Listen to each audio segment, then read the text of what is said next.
Hey everybody, Acid Rain 64 here, and welcome back to another part of Let's Play The Legend of Zelda: Link to the Past. In the last part, we cleared out Turtle Rock, freed Princess Zelda, and now we have everything done in the game except for defeating Ganon. We have all 24 heart pieces, we have all the upgrades, we have all the dungeon items, as we can, well, not see by looking at the map, but we can see right here. So now the only thing to do is go to Ganon's tower and find out if we can take him out there. So I'm thinking that this Let's Play is going to be about 3 more parts long. We got this part, which is going to be Ganon's tower, where he's hiding. We also got these guys here, which I thought were going to be in the light world, and I was actually expecting them earlier. But yeah, we got Ganon's tower. We have the fight with Ganon and the credits and all that. And then I'd also like to show off some Easter eggs and other neat little things that I haven't showed before. Maybe go over some of the differences between the Game Boy Advance version and this version.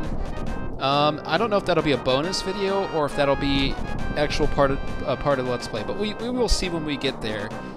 But for now, let's come over here to this big tower that's shining, and Link, we are going to break the barrier of Ganon's tower with our power. Alright. Awesome. And the way to Ganon's tower is now open.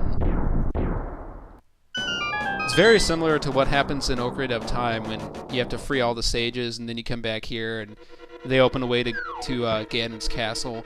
It's kind of the same thing.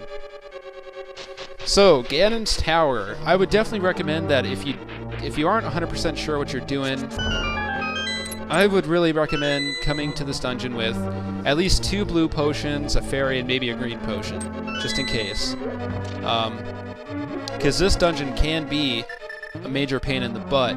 But I actually went and, like I've done with the past few dungeons, I actually went and watched a speed run of this dungeon. Actually, I watched Nintendo Capri Sun's Let's Play. I guess it technically is a speed run,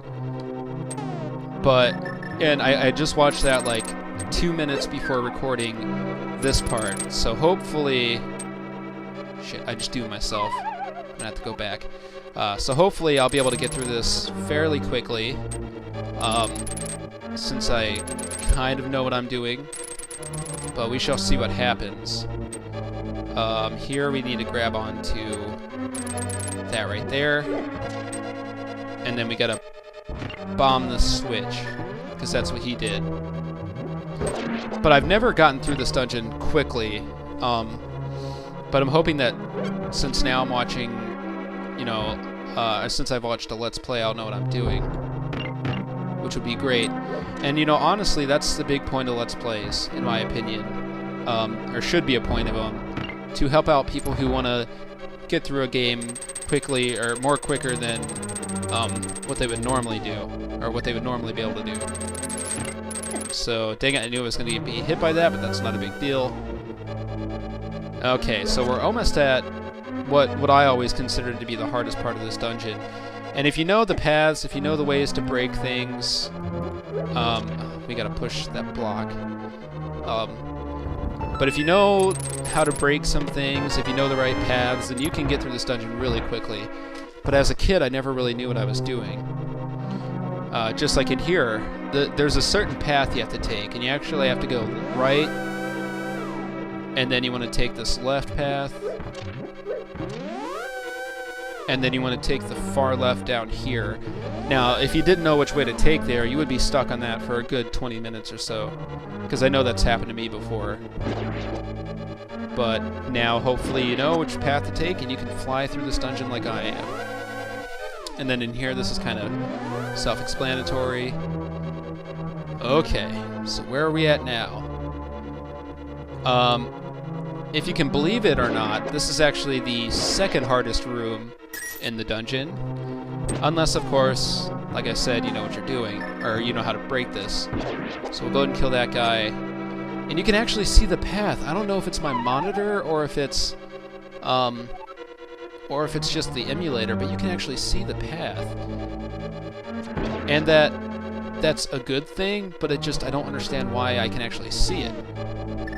But anywho, I'll just have to see if it appears in the recording, and then I'll know it's not just my... Well, it could still be my monitor, but... Anyway, we're going to go ahead. If you come over here, you can use your fire rod. You can hit that thing, which will actually allow you to see this path. And if you didn't have that, you'd have to continuously hit either, or spam either. Ah, dang it. I fell. Oh, okay, it only lasts for a certain amount of time. That makes a lot of sense, actually. But alternatively, you can just keep using either, and you'll be able to see the path. But I find that this is a much easier way to do this, but I never knew I could do that until, I'd say the last time I played through the game. I didn't just find that out from Nintendo Capri Sun. But anyways, we'll go ahead and enter this door, and then we want to come over to this spot, and I reckon we could go ahead and pick up a fairy. I don't know why I keep saying reckon. That's just something that I always heard as a kid from family. But anyways, we're going to go and bomb this spot here, fall down here.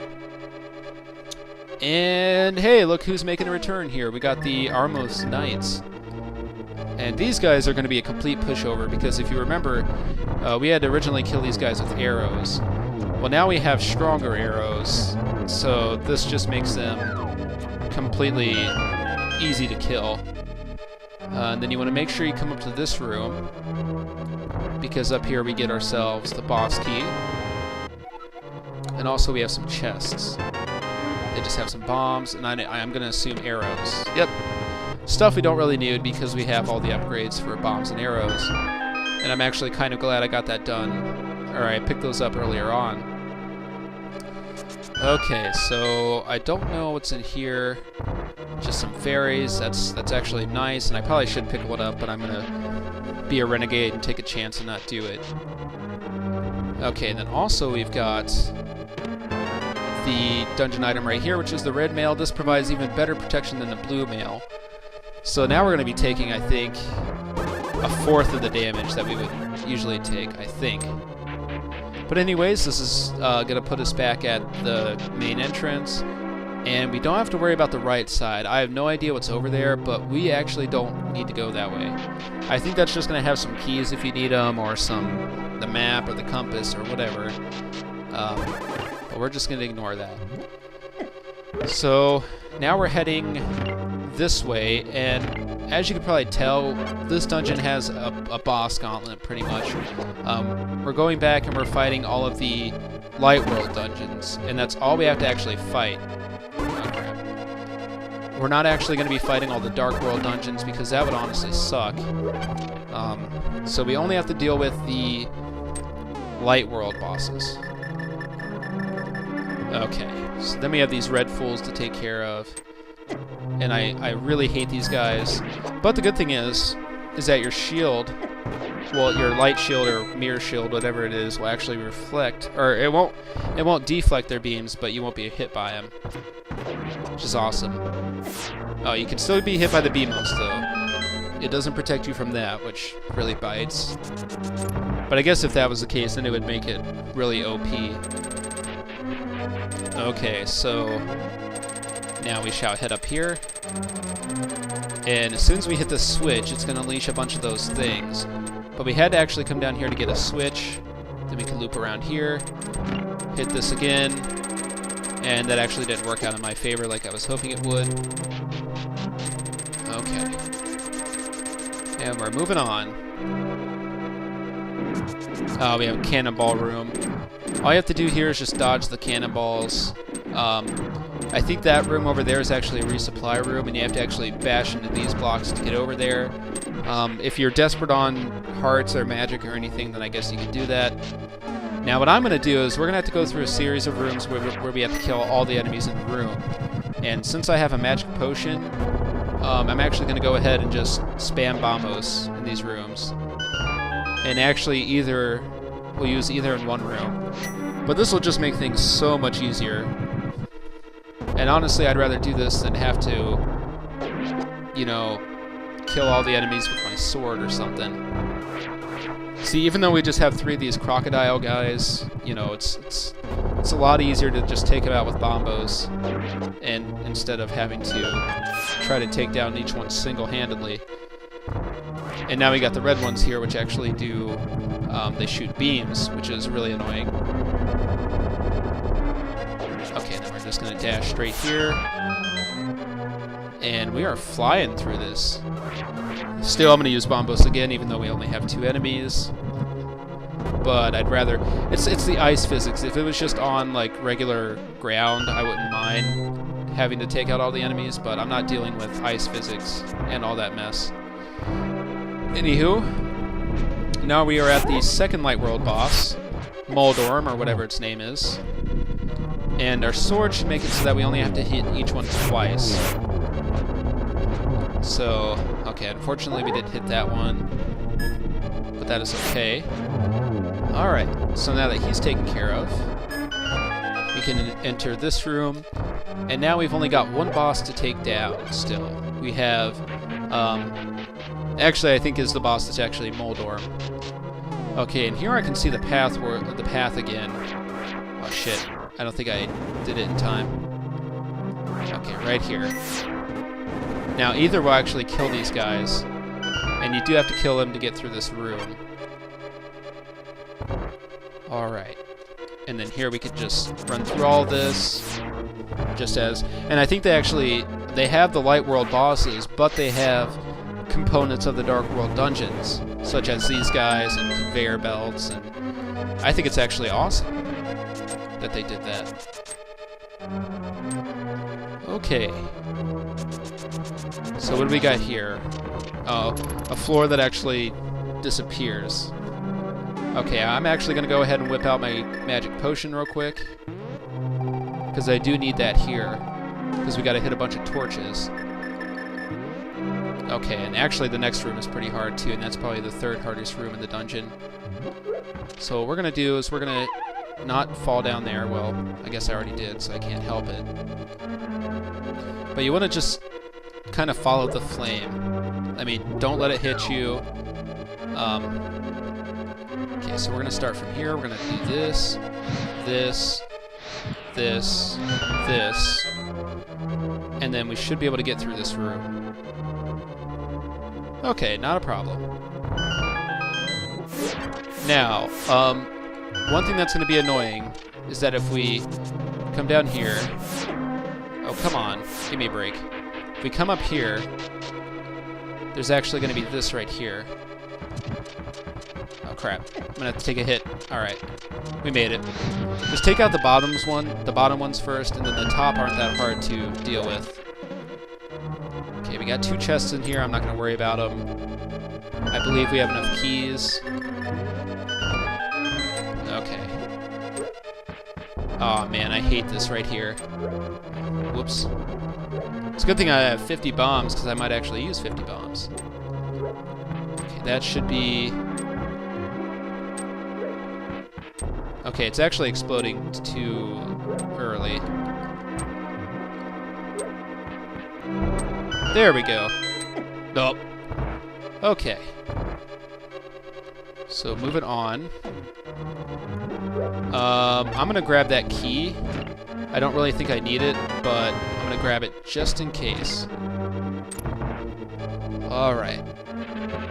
So here we are at Moldorm. Now he's only actually gonna take 2 hits. So we won't have to deal with him in his fast form. There we go. And we'll need our hook shot here in a moment. He's gonna make a chest appear. And we can loop down here, get us 50 or 20 rupees, which I guess is okay. And then, moving on. Now the only person we have to take care of is the boss here. So I'm just going to be cheap here, and honestly I don't care. I'm just going to use the magic cape to get all through all that mess. There's really no... Oh shit, are you kidding me? Oh, a fairy.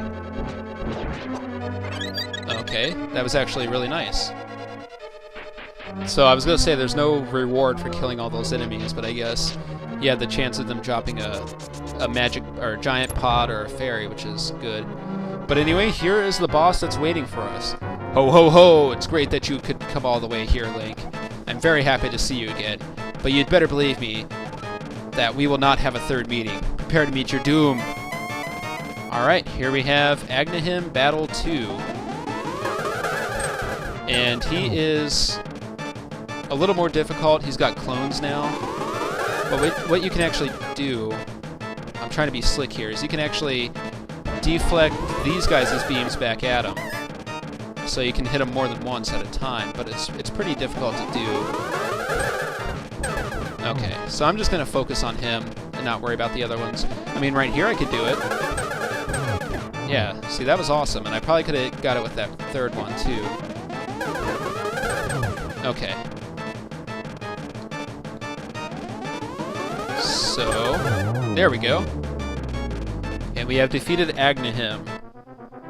And, oh! Yeah, who would have known? It appears that Ganon was actually inside of him. And he flies away like a little wimp. And we have our bird take us away, too.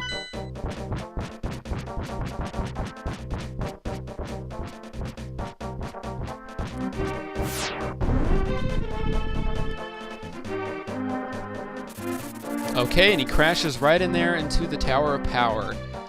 And that's actually where we will fight the final boss, Ganon. But I think we're going to save that for the next part. So we took out Ganon's tower. We got the red mail. We now have everything in the game.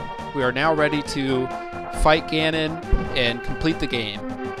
But I still want to show off those Easter eggs that I mentioned. But I think that's just going to be a bonus episode. So anyways, next time on Let's Play Legend of Zelda Link to the Past, we will go down into that hole and fight Ganon and finish this game. So I want to thank you guys for watching. If you like this part, please feel free to subscribe. And I will see you guys next time for the finale of A Link to the Past.